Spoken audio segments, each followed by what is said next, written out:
Joshua, I'm going to start with you. Let's talk about the legal implications here. What charges could mom face in filing a false missing persons report?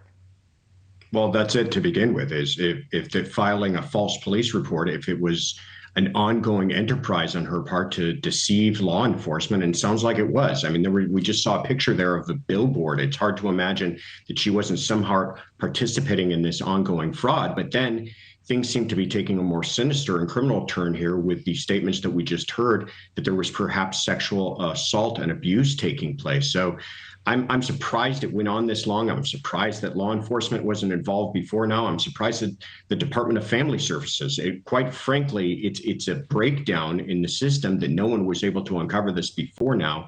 And it sounds like that this young man, at least from these allegations that we're hearing, may have been suffering some very serious abuse. Tracy, these allegations, again, are very serious that the son has made against his mom. How do investigators handle those allegations, considering that he's now an adult and has even chosen to go back and stay with his mom?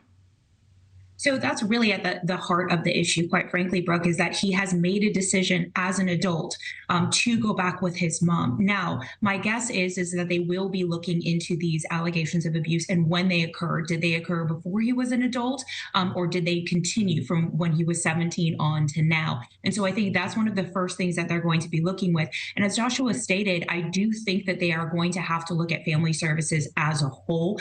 How did this breakdown happen? Because right now, really what we have are these allegations of abuse. We don't know how this interview took place, and we don't know whether or not these allegations are true, though I suspect that they will, given the condition of him when he was found in that church parking lot. Thank you for watching. Go to newsnationnow.com to find News Nation on your television provider. And don't forget to click the red subscribe button below to get more of News Nation's fact-driven, unbiased coverage.